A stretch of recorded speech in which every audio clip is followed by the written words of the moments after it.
मंचर येथील सुप्रसिद्ध वैद्यकीय व्यावसायिक डॉक्टर विनायक खेडकर यांच्या हॉस्पिटलमध्ये आपण आलेलो आहेत. ते स्वतः MD मेडिसिन आहेत आणि DNB आणि एकदम चांगल्या पद्धतीने सेवाभाव पद्धतीने मंचरमध्ये काम करतात. विशेषतः खेड, आंबेगाव, जुन्नर, शिरूर, पारनेर, भोसरी इत्यादी दूरवरून येथे रुग्ण म्हणजे वैद्यकीय उपचारासाठी येतात. तर सर, आता सध्या उष्णता वाढलेली आहे, तर त्या संदर्भात लोकांनी काय उपाययोजना केल्या पाहिजे किंवा काय पथ्य पाळली पाहिजे याबाबत काय माहिती सांगू शकता? नमस्कार संतोष सर. ॲक्च्युली खरं तर आपण गुढीपाडव्यानंतर उन्हाळा सुरू होतो भारतीय नववर्षानुसार आणि एप्रिल, मे, जून हे 3 महिने आपल्याकडे उन्हाळ्याची प्रखरशाने जाणवतात. या वर्षी 2024 साठी म्हणाल तर एप्रिल महिन्यात तापमान सर्वोच्च पोहोचायला सुरुवात झाली आहे. एप्रिल महिन्याचा आता उत्तरार्ध शेवट सुरू झालाय आणि मे महिन्याची काळजी लोकांना आत्ताच लागून राहिलेली आहे. शेतीची कामं काही प्रमाणात संपत आलेली आहेत, परंतु बाहेर काम करणाऱ्या लोकांना हा उन्हाळा खरंच खूप अवघड जात आहे. तर उन्हाळ्यामध्ये आपण काय काळजी घ्यावी असं जर तुम्ही मला नॉन स्पेसिफिक प्रश्न विचारला तर मी सांगेल की जी लोक बाहेर काम करतात, कामगार वर्ग म्हणा किंवा शेतकरी वर्ग म्हणा, तर अशा लोकांनी जनरली 11-12च्या आत म्हणजे सकाळी साधारण एक 7-7:30 ते 11 या कमी या सकाळच्या वेळेस आपली जास्तीत जास्त कामं संपवावी आणि संध्याकाळी मग एक 5:30-6 नंतर ऊन उतरल्यानंतर आपली पुढची कामं संपवावी. 12 ते 4 हा जो एक मध्यान्नाचा टप्पा आहे याच्यामध्ये ऊन माथ्यावरती असतं. त्या डिहायड्रेशन म्हणजे शरीरातलं पाणी कमी होण्याचं प्रमाण सूर्याच्या उष्णतेमुळे खूप जास्त असतं. आपण कामाचे 2 टप्पे करावे, सकाळी उन्हाळ्यात 12च्या अगोदर आणि साधारण संध्याकाळी 4-4:30च्या नंतर. बाहेर पडण्यासाठी जर तुम्ही घराबाहेर पडणार असाल तर साधारण एक पाण्याची बाटली तुम्ही तुमच्यासोबत ठेवावी. 2 ते 2.5 लिटर पाणी तुम्ही सकाळच्या वेळेस घ्यावं. बाहेर पडण्याच्या आधी किंवा 11-12 वाजेपर्यंत तुमच्या शरीरात पाण्याचा साठा योग्य प्रमाणात असावा. उपाशीपोटी तुम्ही घराबाहेर पडू नये. तुम्ही अल्पोपहार किंवा थोडासा आहार घेतलेला असावा आणि मग तुम्ही घरातून बाहेर पडावे. घरातून बाहेर पडताना जर ऊन असेल आणि तुम्हाला उन्हाच्या काळात बाहेर पडायचंच असेल तर उन्हापासून संरक्षण करण्यासाठी तुम्ही छत्री वापरू शकता. पांढरे सुती सैल कपडे तुम्ही वापरले तर पांढरे कपडे शरीरातून हीट परावर्तित करतात म्हणजे उष्णता परावर्तित करतात. त्यामुळे पांढरे आणि सैल सुती कपडे तुम्ही वापरू शकता. रंगीत डार्क कपड्यांमुळे तुमच्या शरीरातली हीट सामावली जाते, त्यामुळे तो एक तुम्ही करू शकता. बाहेर पडणार असेल तर गॉगल, छत्री, एखादं उपकरण असेल तर ते तुमच्या त्वचेचीही काळजी घेतली जाईल. सनबर्न जो असतो शरीरावरती डायरेक्ट किंवा सूर्यप्रकाश पडल्यामुळे जे शरीरावरती प्रॉब्लेम येतात, काळेपणा येणे, पुरळ येणे, खाज येणे, हे प्रकार पण अशा प्रकारचा पेहरावा घातल्यामुळे कमी होतील. आहाराचं जर मला विचाराल तर उष्णतेमुळे जी लोक बाहेर काम करतात त्यांना डिहायड्रेशन किंवा शरीरातलं पाणी कमी झाल्यामुळे वारंवार तहान लागते. जर तुम्हाला उन्हाळ्यामध्ये तुमच्या शरीरातलं पाण्याचं प्रमाण व्यवस्थित ठेवायचं असेल तर घरातलेच काही उपाय जसं तुम्ही लिंबू पाणी, ताक किंवा कैरीचं पन्हं अशा गोष्टी जर तुम्ही योग्य प्रमाणात सेवन केल्या तर तुमच्या शरीरात पाण्याचं प्रमाण योग्य राहतं. जर तुम्ही बाहेर पडलेले असाल तर अशा वेळेस बाहेरचे पॅक्ड कोल्ड्रिंक्स किंवा बर्फ टाकलेला उसाचा रस म्हणा या गोष्टी जनरली टाळाव्यात, कारण बर्फाचा सोर्स म्हणजे बर्फ कुठल्या पाण्यापासून बनला हे बऱ्याचदा आपल्याला माहीत नसतं. उसाचा रस उन्हाळ्यासाठी खूप चांगला आहे, पण बर्फ जर तो योग्य ठिकाणाहून आलेला नसेल तर बऱ्याचदा गॅस्ट्रोएंटरायटिस किंवा जुलाब, उलट्या हा प्रकार आम्ही पाहतो. त्यामुळे बाहेरचं उघड्यावरचं अन्न आणि बर्फ मिश्रित जर थंड पदार्थ असतील तर ते टाळा आणि घरातूनच तुम्ही दही, ताक, लिंबू पाणी, ORS ओरल रिहायड्रेशन सोल्युशन म्हणते जर तुम्ही घेऊन बाहेर पडला तर ती तुमची शरीरातील पाण्याचं प्रमाणही चांगलं राहील आणि तुमच्या शरीराची आपोआप काळजी घेतली जाईल. आता काही ठिकाणी बघा असं डेंग्यूचं प्रमाण आहे किंवा आता तुम्ही म्हणता ती गॅस्ट्रो, सध्या आता काय झालं बाहेर सध्या लग्न सराईचा हंगाम सुरू आहे किंवा यात्रा सुरू आहे, उघड्यावरच पदार्थ खाल्ले जातात किंवा उष्णतेने काही पदार्थ खराब होतात, त्याच्यामुळे शरीराला त्रास होतो किंवा जुलाबाचा प्रादुर्भाव वाढतो. तर त्यासाठी प्रामुख्याने शेतकरी वर्ग, आता आपल्याकडे फारसा MIDC किंवा वर्कर मधले जास्त लोक नाहीत, आपण शेती प्रधान, आपला भाग हा खेड, आंबेगाव, जुन्नर, शिरूर म्हटलं तर थोडक्यात शेतीप्रधान, काही थोडा रांजणगावचा किंवा काही चाकणचा भाग एमआयडी सोडला तर सगळं शेती आहे. तर शेतकऱ्यांनी या संदर्भात काय काळजी घेतली पाहिजे? बराच वेळा पाहतोय का लग्नामध्ये जातात, जेवण करतात किंवा तिकडून आल्याच्या नंतर शारीरिक कष्ट करतात आणि शारीरिक कष्ट झाल्याच्या नंतर मग कधी कधी त्यांना त्रास होतो. तर त्यासाठी थोडं त्यांनी वेळापत्रक कसं असावं जेवणाचं किंवा थोडं शारीरिक दुपारी विश्रांतीचं, याबाबत काय सांगताय? खूप छान प्रश्न विचारला संतोष सर. बऱ्याचदा काय होतं की आपल्याकडे लग्न सराई ही येतेच उन्हाळ्यात, म्हणजे एप्रिल मे आणि जून हा लग्न सराईचा खरं तर पीक मोसम हंगामच आपण असं म्हणतो. त्या काळात मुलांनाही सुट्टी असतात, शेतकऱ्यांची बऱ्या प्रमाणात कामं संपलेली असतात, त्यामुळे तो लग्न सराईचा हंगाम असतो.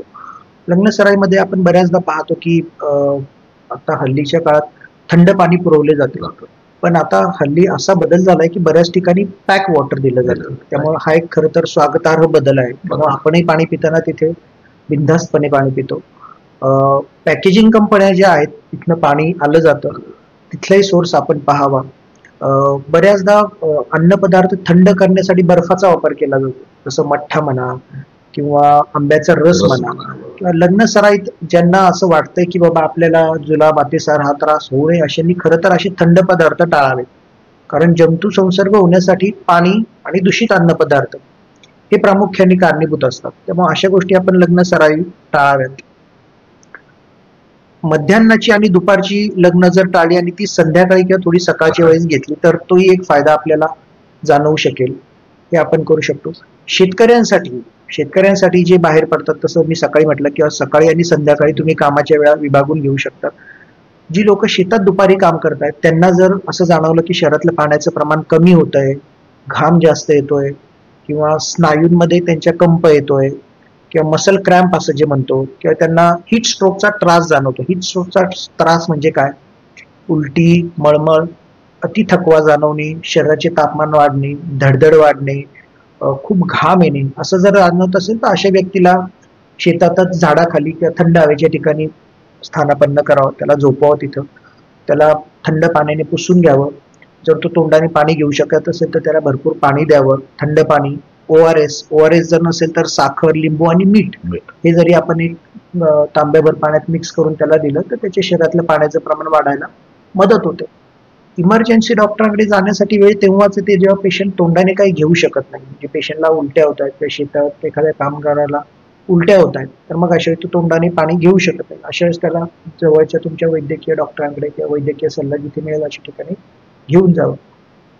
लहान मुले, वृद्ध व्यक्ती 50 ते 60च्या वरची, डायबिटीस किंवा मधुमेह असलेल्या व्यक्ती, ज्यांना किडनीचे आजार आहे अशा व्यक्ती, किंवा जी व्यक्ती डायुरेटिक्स किंवा हृदयाच्या आजारांसाठी काही औषधांवर आहेत, अशा व्यक्तींना हिट स्ट्रोक किंवा उष्माघाताचे प्रमाण जास्त होते. वृद्ध लोकांना बऱ्याचदा उष्माघातामुळे बाकीची लक्षणे दिसत नाही, फक्त स्मृतिभ्रंश होणे किंवा वेगवेगळ्या प्रकारे बडबड करणे किंवा मेंदूवरचा कंट्रोल सुटणे, ही लक्षणं फक्त वृद्ध लोकांमध्ये बऱ्याचदा उष्णता वाढल्यामुळे दिसू शकतात. त्यामुळे या लक्षणांकडे पण घरच्या व्यक्तींनी किंवा त्यांची काळजी घेणाऱ्या लोकांनी लक्ष द्यावे असं मला वाटतं. मी मगाशी तुम्हाला काय घालावं बाहेर पडताना याच्याबद्दल मार्गदर्शन केलंच. जी लोक खूप स्त्रिया म्हणा किंवा ज्यांना आपल्या त्वचेची जास्त काळजी असते, फुल ग्लो पूर्ण बायांचे तुम्ही जर हलके कपडे घातले किंवा सनस्क्रीनचा जर तुम्ही चांगला वापर केला तर हिट अंगावरची रॅश, पुरळ याच्यापासून पण आपले संरक्षण चांगल्या प्रकारे होते. जे कामगार लोक आहेत ज्यांना बाहेर पाण्याचे सेवन करावेच लागते, तर कंपन्या आणि बरेचसे आता आपल्या कामगारांसाठी स्वच्छ पाणी, थंड पाण्याची सोय करतातच. तरी पण हातगाडीवरची लोक, हमाल, की ज्या लोकांना योग्य प्रकारे पाणी मिळू शकत नाही, अशा लोकांनी आपले पाणी स्वतः सोबत बाळगावे. आणि मी ज्या प्रकारे म्हटलं, लिंबू सरबत, ताक, दही किंवा काही फळांचे ज्युसेस, फळांचे ज्युसेसपेक्षा तुम्ही फळ कापून खाल्ले तर त्याचा तुम्हाला जास्त फायदा होईल. हे पदार्थ, अन्नपदार्थ तुम्ही तुमच्या दिनचर्येत ठेवावे आणि तुमच्या शरीरातलं पाण्याचं प्रमाण योग्य राहील. नॉनव्हेज जे आपण म्हणतो की जे उष्ण पदार्थ आहेत उदाहरणार्थ, तर त्याचं सेवन तुम्ही या काळात टाळावं, कारण तुमची पचनशक्ती बऱ्याचदा कमी झालेली असते. त्यामुळं मांस, माशी, अंडे किंवा तळलेले पदार्थ किंवा पावाचे जास्त सेवन या काळामध्ये आपण टाळावं. दुसरा एक प्रश्न येतो, आता काय झाले बघतो आपण, आता पुणे नाशिक हायवे असेल किंवा पुणे नगर हायवे असेल किंवा कल्याण नगर हायवे असेल, तर हॉटेलची संख्या भरपूर आहे, उपहारगृह भरपूर आहे. तर बराच वेळा हॉटेलमध्ये गर्दी असते सगळीकडेच. तर आपण बराच वेळा पाहतो का काही लोक आठवड्यातून 5-6 वेळा जेवायला हॉटेलमध्ये जातात किंवा मित्रपरिवार असतो, हरकत नाही. तर घरगुती जेवण सर्वात उत्तम असतानाही लोक तिकडे जातात. थोडक्यात जिभेला थोडे चोचले म्हटले तरी हरकत नाही. तर या संदर्भात शरीर रचना किंवा बाहेरचं खाल्ल्याच्या नंतर त्रास होतो, बऱ्याच वेळा ऍसिडिटी होती किंवा जुलाब होतो किंवा अन्न पचत नाही. तर त्या संदर्भात थोडं आपण काय आवाहन करू शकतात लोकांना? ग्रामीण भागापेक्षा शहरी भागामध्ये हल्ली हॉटेलिंग हा एक ट्रेंड बनत चाललेला आहे. झोमॅटो म्हणा, स्विगी म्हणा, म्हणजे बाहेर जरी गेलं नाही तरी बाहेरचं अन्न मागवणे आणि त्याचं सेवन करणे हा एक ट्रेंड होत चाललेला आहे. आणि बऱ्याचदा तर मी शहरामध्ये पाहिलं की घरी अन्न बनवून खाणे हा एक बॅक थॉट चाललाय. म्हणजे हे मागासवर्गीयपणाचं लक्षण आहे. आणि बाहेरून अन्न मागवून खाणं हे पुढारलेपणाचं किंवा स्टँडर्ड, पण हे ऍक्च्युली चुकीचं आहे.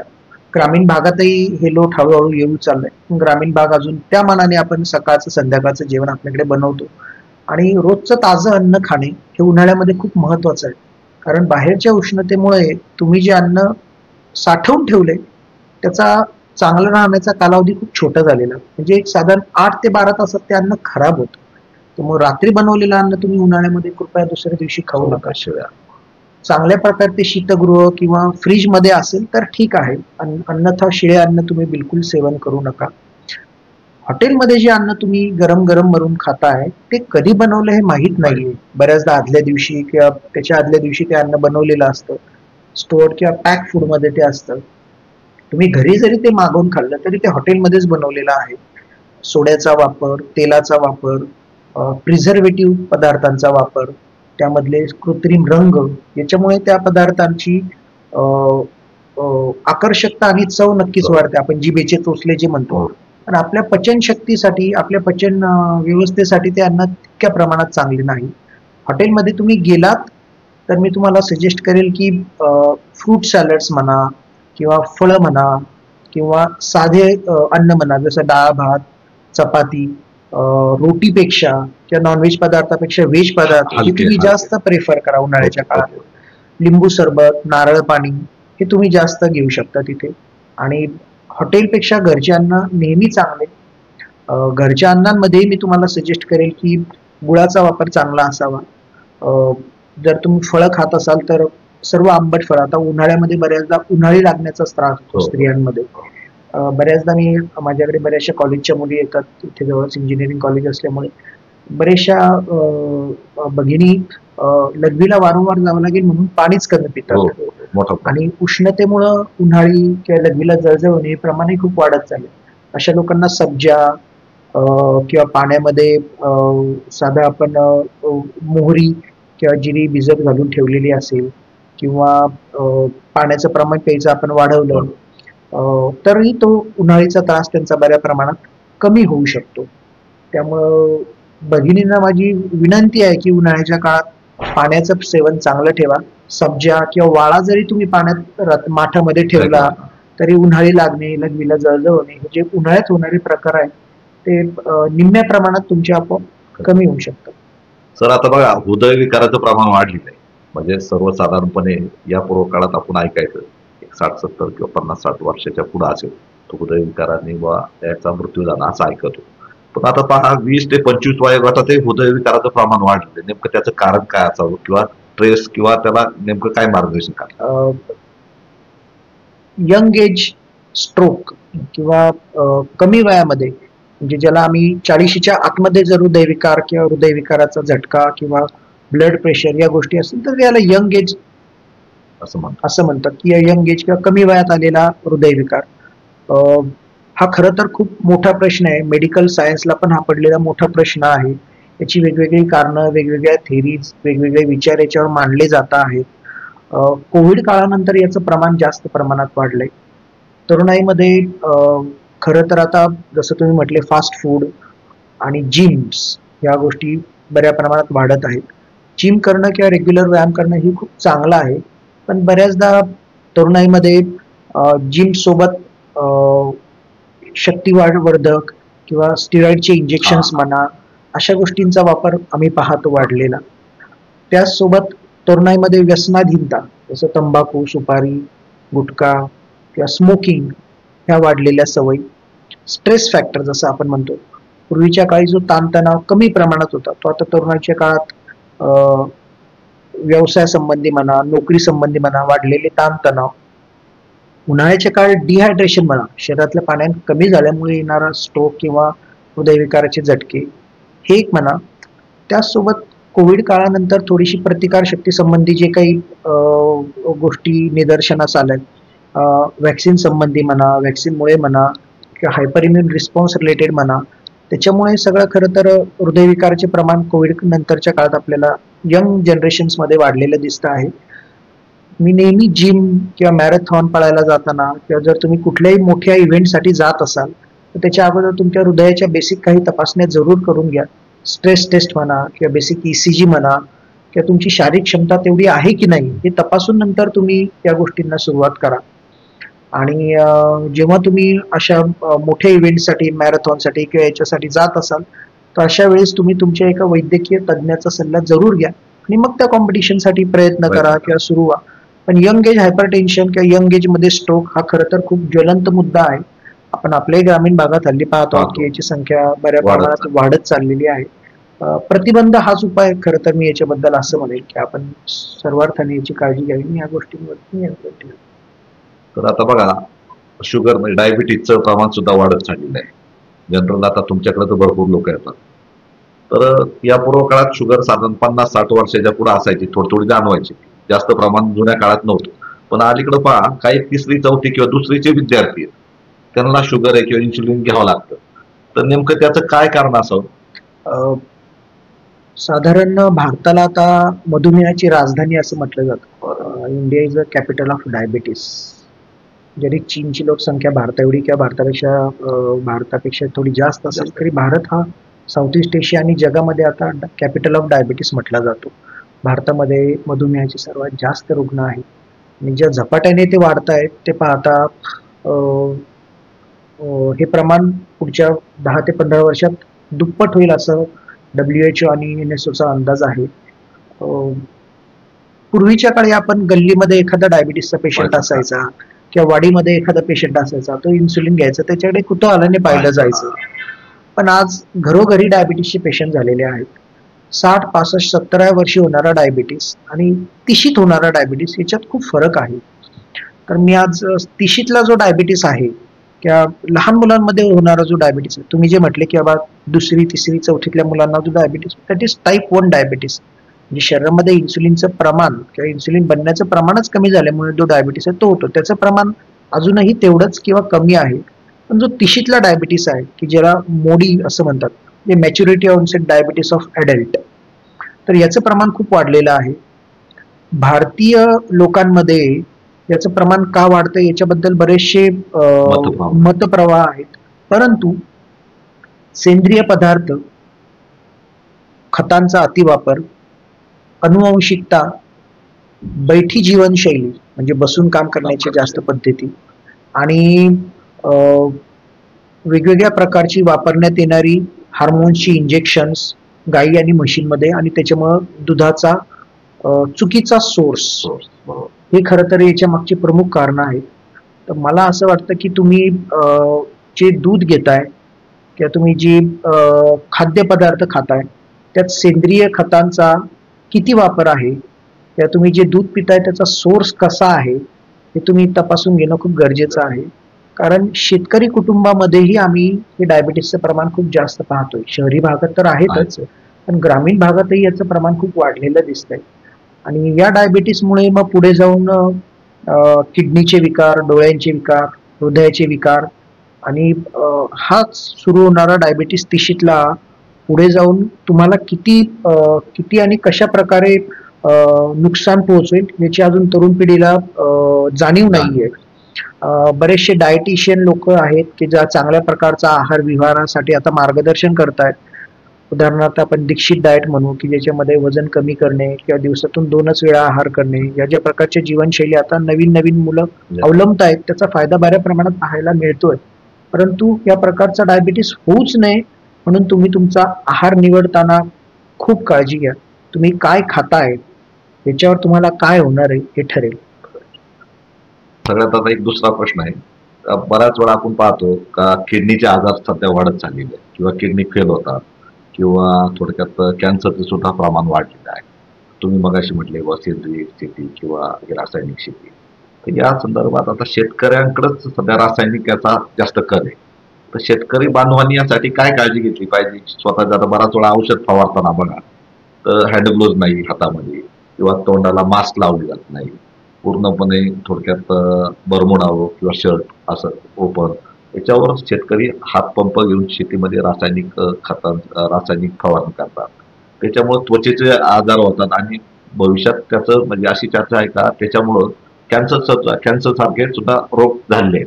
त्या संदर्भात शेतकऱ्यांनी काय काळजी घेतली? शेतकरी आमच्याकडे बरेचसे पेशंट्स असे असतात की जे शेतकरी की जे आदल्या दिवशी त्यांनी फवारणी केली असते आणि दुसऱ्या दिवशी अस्वस्थ वाटतं किंवा काहीतरी खोकला किंवा ॲलर्जीचा त्रास म्हणून येतात. बरेचसे ऑर्गॅनोफॉस्फरस पॉयझनिंगचे पेशंट्सही आम्ही असे पाहिलेले आहेत की ज्यांनी फवारणी केली पण फवारणी करताना काळजी घेतली नाही आणि नाकातोंडातून किंवा फ्युम्सद्वारे ते पॉयझन शरीरामध्ये गेलं आणि त्यानंतर त्रास सुरू झाले. किंवा काही खतं मिक्स करताना ग्लोव्ज वापरले नाही आणि त्वचेतून, कारण बरेचसे हे सेंद्रिय खतं ही तुमच्या त्वचेतून, तुमच्या डोळ्यातून, तुमच्या नाकातोंडातून तुमच्या शरीरामध्ये प्रवेश करतात. त्यामुळं अशा वेळी ग्लोव्ज म्हणा किंवा गॉगल्स म्हणा किंवा फवारणी करताना योग्य प्रकारची उपकरणं म्हणा किंवा यांत्रिक साधनांचा जास्त वापर करून फवारणी करणं म्हणा, ह्या गोष्टी जर आपण अवलंबल्या तर या गोष्टी आपोआपच कमी होतील, पहिली गोष्ट. आणि दुसरी गोष्ट तुम्ही जे म्हटले की किडनीचे विकार किंवा कॅन्सरचे प्रमाण, तर किडनी स्टोन हा आपल्याकडचा खूप कॉमन आजार आहे किंवा आपण म्हणतो मुतखडा झाला किंवा आहे. तर मुतखडा होऊ नये यासाठी योग्य प्रकारे काळजी घेणं आणि जर मुतखडा तुम्हाला झाला असेल तर त्याच्यावर लवकर उपाययोजना करणं की जेणेकरून त्या मुतखड्यामुळे पुढे जाऊन तुमच्या किडनीला कुठल्या प्रकारचा डॅमेज किंवा नुकसान होणार नाही याची काळजी घेणं हे खूप महत्त्वाचं आहे. जसे डायबिटीसची कारणं मी तुम्हाला सांगितली, कॅन्सर किंवा याची कारणं आता आपल्या आहार विहार आणि विचाराशी संबंधित झालेली आहेत. ताणतणाव म्हणा, सेंद्रिय खाद्यपदार्थाचा वापर म्हणा, पोल्युशन्स म्हणा, ग्रामीण भागामध्ये नाही पण शहरी भागामध्ये तुम्ही एअर क्वालिटी इंडेक्स जो आपण म्हणतो त्याचं वाढलेलं प्रमाण, त्याच्यामुळे श्वसन मार्गाचे वाढलेले कॅन्सर्स किंवा पॅक फूडमुळं पोटाचे किंवा अन्ननलिकेचे, जठराचे आणि आपल्या पचन क्षमतेशी असलेले कॅन्सरचे प्रमाण वाढते आहे. इवन स्तनांचा कॅन्सर स्त्रियांमध्ये किंवा गर्भपिशवीचा किंवा या कॅन्सरचे प्रमाणही वाढलेले आहे. लग्नाचे वाढत जाणारे वय, संततीसाठी लॉंग टाइम्स घेणे म्हणजे 35-40 नंतर संतती प्राप्त होणे आणि जसं मी सांगितलं की चुकीच्या औषधांचा वापर, इंजेक्शनचा वापर, ही सगळी खरं तर वाढणाऱ्या कॅन्सर्स आणि डायबिटीसची लक्षणं कारणं आहेत असं म्हटलं तरी वावगं ठरणार नाही. आता एक शेवटचा प्रश्न विचारतो, कारण कोरोना काळात आपण भरपूर लोकांना जीवदान दिलं, खूप चांगल्या पद्धतीने उपचार झाले. तर त्या संदर्भात आता लोकांनी काय काळजी घेतली पाहिजे? कारण आता बघा ज्येष्ठ नागरिकांनाही जे आता अजूनही त्रास होतो त्याचा, जे कोरोनामधून जरी दुरुस्त झाले किंवा बरे झाले, आणि त्या संदर्भात शेतकऱ्यांनी किंवा तरुणांनी काय काळजी घेणं आणि सध्या त्यांचं धावपळ किंवा बघा त्यांना हृदयाचे आजार झालेत, काहींना श्वसनाचे आजार झाले, कोरोनाचा इम्पॅक्ट अजूनही आहे, तर त्या संदर्भात काय आवाहन करू शकता तुम्ही? कोविड आजारामुळे झालेले विकार किंवा कोविडमधनं बरे झाल्यानंतर ज्यांना आम्ही पल्मोनरी फायब्रोसिस किंवा पोस्ट कोविड लंग डिसीज असं म्हणतो, किंवा श्वसनाची क्षमता ज्यांना खूप सिव्हिअर कोविडचा आजार झाला किंवा ज्यांच्या सिटी सिव्हिरिटी स्कोअर खूप जास्त होता आणि नंतरही बरं झाल्यानंतर त्यांच्या फुफ्फुसाची क्षमता कमी झाली की ज्याला पल्मोनरी फायब्रोसिस असं आपण म्हणतो, अशा लोकांना अजूनही व्यायाम केला किंवा अति कष्टाची कामं केली तर दम जाणवतो. अशा लोकांना तेव्हापासूनच पल्मोनरी रिहॅबिलिटेशन्स, प्राणायाम, मेडिटेशन, श्वसनाचे व्यायाम केल्यानंतर बऱ्या प्रमाणात फायदा झालेला आहे. व्हॅक्सिन्स रिलेटेड जे इम्युनिटीशी संदर्भात प्रश्न होते की बाबा व्हॅक्सिन्समुळे नंतर काही लोकांच्या मनात क्षमता होती की व्हॅक्सिन घेतल्यामुळे आम्हाला कमजोरीपणा आला, व्हॅक्सिन घेतल्यानंतर आम्हाला डायबिटीज झाला, व्हॅक्सिन घेतल्यानंतर, हे खरं तर मिथ्स आहेत. व्हॅक्सिनमुळे झालेला फायदा हा व्हॅक्सिनमुळे झालेल्या तोट्यापेक्षा खूप मोठ्या प्रमाणात जास्त आहे. तरी देखील काही लोकांना व्हॅक्सिनमुळे जे हायपर इम्युन रिस्पॉन्समुळे आजार झालेले आहेत अशी लोक आहेत. हल्लीचे तरुण शेतकरी किंवा ज्यांना काही प्रमाणात कोविड रिलेटेड एव्हियन म्हणजे तुमचे जे हिप बोन असतं, तुमचं जे मांडीचं हाड असतं, स्टिरॉइडच्या त्या काळातल्या अतिवापरामुळे किंवा चुकीच्या वापरामुळे काही लोकांची ही हाडं खराब झाली आणि त्यांना ती हाडं बदलावी लागली. किंवा डोळ्यांनाही काही लोकांना कोविड मधील स्टिरॉइडच्या अतिवापरामुळे त्रास झालेला आहे. तर तज्ज्ञांचे योग्य मार्गदर्शन, डोळ्याचे डॉक्टर जे ऑप्थॅल्मॉलॉजिस्ट म्हणतो अशा लोकांचा योग्य सल्ला आणि या गोष्टींवर त्या दृष्टीने मात करता आली. आता तरी मला कोविड रिलेटेड पेशंट्स किंवा त्यांच्याशी संदर्भात कॉम्प्लिकेशन्स असलेले पेशंट मोठ्या प्रमाणात दिसत नाही. पण या उन्हाळ्यामध्ये व्हायरल निमोनियाचे पेशंट्स वाढलेले आहेत. म्हणजे आम्ही पाहतोय की ज्यांची प्रतिकारक्षमता कमी आहे अशा लोकांना निमोनिया, ब्रेथलेसनेस म्हणजे दम लागणे आणि अटिपिकल व्हायरल निमोनिया की 2 ते 3 दिवसात ताप येतो, खोकला यायला लागतो, पहिल्या दुसऱ्या दिवशी जुलाब होतात आणि एक्सरे किंवा सिटी स्कॅन केल्यानंतर व्हायरल निमोनिया असं डायग्नोसिस होतं. असे पेशंट्स आहेत. तर ज्या लोकांची प्रतिकारशक्ती कमी आहे, किडनीचे पेशंट, डायबिटीजचे पेशंट, अशा लोकांमध्ये घरामध्ये जर लहान मुलांना सर्दी ताप खोकला असेल की जो व्हायरलमुळे झालेला आहे, तर अशा हाय रिस्क लोकांनी लहान मुलांपासून लांब राहावे. घरामध्येही तुम्ही हँड हायजीन किंवा मास्कचा वापर अशी लोक करू शकतात की जेणेकरून तुम्हाला होणारा व्हायरल निमोनिया टाळला जाईल. गेल्या 8-15 दिवसात मम्सचे पेशंट म्हणजे गालफुगीचे पेशंटही खूप मोठ्या प्रमाणात वाढलेले आहेत. गालफुगीचा जो संसर्गजन्य काळ असतो तो साधारण 2 ते 3 आठवड्याचा असतो. म्हणजे तुमच्या घरामध्ये जर एखाद्या लहान मुलाला गालफुगी झाली असेल तर वृद्ध व्यक्ती आणि इम्युनोकॉम्प्रोमाइज्ड व्यक्ती म्हणजे ज्यांना डायबिटीज, ब्लड प्रेशर, किडनी आजार आहे अशा व्यक्तींनी अशा मुलांपासून साधारण 1-2 आठवड्यासाठी तरी लांब राहावे. कारण मम्स आणि त्याचे होणारे कॉम्प्लिकेशन्स हे वृद्ध लोकांमध्ये जास्त प्रमाणात दिसतात. आता पहा, सध्या शेतकरी म्हणतात का आम्हाला व्यायामाची गरज नाही. बराच वेळा आम्ही शेतामध्ये दिवसभर कष्ट करतो, पण व्यायाम हा महत्वाचा आहे. ते शारीरिक कष्ट वेगळे आहेत. सकाळी त्यांनी उठल्यावर फिरलं पाहिजे किंवा बराच वेळा काही लोक संध्याकाळी फिरायला जातात. तर ही जी जीवनशैली याबाबत काय सांगा. आणि सगळ्यात महत्वाचं, काही लोक जेवण झाल्यावर फिरायला जातात, काही जेवणाच्या अगोदर फिरायला जातात, काही सकाळी फिरायला जातात. तर याच्यातलं योग्य वेळ कोणती? दिवसभरात आपण करणारे काम आणि व्यायाम या 2 गोष्टी पूर्ण वेगळ्या आहेत. कारण तुम्ही जेव्हा व्यायामाला निघता तेव्हा तुम्ही फक्त शरीराने नाही तर मनाने पण व्यायामासाठी बाहेर पडता. मग स्पोर्ट्स शूज घालणे, प्रसन्न मनाने घराबाहेर पडणे किंवा सकाळच्या थंड हवेत आपल्या मित्रांसोबत वॉकिंगला जाणे किंवा व्यायाम करणे, यावेळी तुमच्या मनामध्ये असलेले विचार हे खूप कमी असतात. तुमचे विचार हे तुमच्या सभोवतालशी निगडीत असतात. तेच तुम्ही जेव्हा दिवसभर कष्टाची कामं करताय तेव्हा अरे हे काम संपलं पाहिजे, ते काम संपलं पाहिजे, त्यामुळे तुम्ही स्ट्रेसमध्ये असता. त्यामुळं दिवसभराचं काम आणि व्यायाम याच्यात तुम्ही कम्पेअर करू शकत नाही. व्यायाम कधी करावा तर व्यायाम WHO नुसार किंवा ज्या गाईडलाईन्स नुसार त्यानुसार ऍटलिस्ट आठवड्यातून 5 किंवा 6 वेळा तरी व्यायाम असावा. साधारण 45 ते 50 मिनिटं जर तो व्यायाम असेल, त्या व्यायामामध्ये तुमची हृदयाची गती जर 110-120 पेक्षा जास्त राहत असेल, तुम्हाला थोड्या प्रमाणात घाम येत असेल, तर तो योग्य व्यायाम आपण म्हणतो. सकाळचा व्यायाम हा खूप चांगला, कारण सकाळचं स्वच्छ हवा, वातावरण, पक्ष्यांचा आवाज, कमी पोल्युशन आणि आल्हाददायक वातावरण याच्यामुळे संध्याकाळपेक्षा तुम्ही जर व्यायाम सकाळी कराल तर त्याचा तुम्हाला फायदा निश्चितच अधिक आहे. कामामुळे जर तुम्हाला सकाळचा व्यायाम शक्य नसेल, काहींची नाईट ड्युटी असते, तर अशांनी संध्याकाळी व्यायाम केला तरी तो चालेल. व्यायाम न करण्यापेक्षा व्यायाम करणं नेहमीच चांगलं, बरोबर आहे. जेवणानंतर तुम्ही जो व्यायाम करता त्याला मी व्यायाम नाही म्हणणार, मी त्याला शतपावली म्हणेल आणि ती कमी असावी. कारण जेवल्यानंतर व्यायाम करू नये किंवा जास्त चालूही नये. जेवणाआधी तुम्ही वॉकिंग करू शकता, पण जेवल्यानंतर जास्त शतपावली म्हणजे 100 पावलं, ते म्हणजे तुमच्या पोटातलं अन्न थोडंसं पचावं आणि लगेच तुम्ही झोपू नये म्हणून ही शतपावली दिलेली आहे. पण सकाळचा व्यायाम सर्वोत्तम किंवा संध्याकाळी व्यायाम करा.